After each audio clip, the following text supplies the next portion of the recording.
میرے پیارے بھائیوں اور بہنوں، السلام علیکم۔ کتا اور شیر۔ ایک دن ایک کتا جنگل میں بھٹک گیا۔ تبھی اس نے دیکھا کہ ایک شیر اس کی طرف آ رہا ہے۔ کتے کی سانس رک گئی۔ آج تو کام تمام میرا۔ پھر اس نے اپنے سامنے کچھ ہڈیاں پڑی دیکھی اور آتے ہوئے شیر کی طرف پیٹھ کر کے بیٹھ گیا اور ایک سوکھی ہڈی کو چوسنے لگا اور زور زور سے بولنے لگا، واہ، شیر کو کھانے کا مزہ ہی کچھ اور ہے، ایک اور مل جائے تو پوری دعوت ہو جائے۔ اور اس نے زور سے ڈکار ماری۔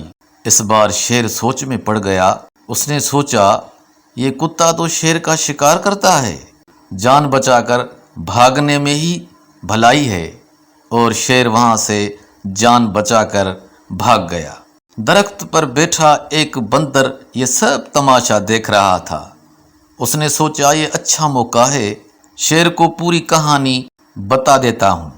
شیر سے دوستی بھی ہو جائے گی اور اس سے زندگی بھر کے لیے جان کا خطرہ بھی دور ہو جائے گا۔ وہ فٹافٹ شیر کے پیچھے بھاگا۔ کتے نے بندر کو جاتے ہوئے دیکھ لیا اور سمجھ گیا کہ کوئی گڑبڑ ہے۔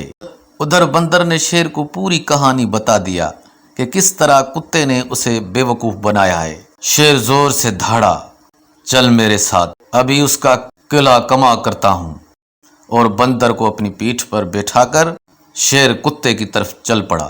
کتے نے شیر کو آتے دیکھا تو پھر ایک بار کتے کو جان کی بنائی، مگر پھر ہمت کر کے کتا اس کی طرف پیٹھ کر کے بیٹھ گیا اور زور زور سے بولنے لگا، بندر کو بھیجے ہوئے 1 گھنٹہ ہو گیا ہے، سالا ایک شیر پھنسا کر نہیں لا سکتا۔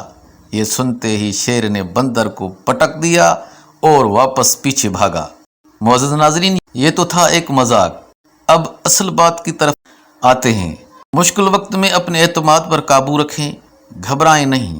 واقعی یہ بھی سچ ہے، جب بھی کبھی کوئی مشکل وقت آتا ہے زندگی میں تو ایسے لگتا ہے جیسے زندگی رک گئی ہے، ایسے لگتا ہے جیسے سب کچھ ختم ہو جائے گا، دوبارہ جینا مشکل ہو جائے گا۔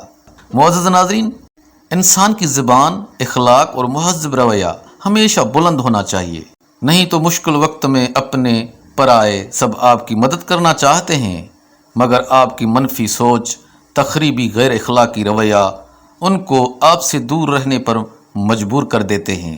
معزز ناظرین، دیکھنے اور سننے کا بہت بہت شکریہ۔ Please stay safe.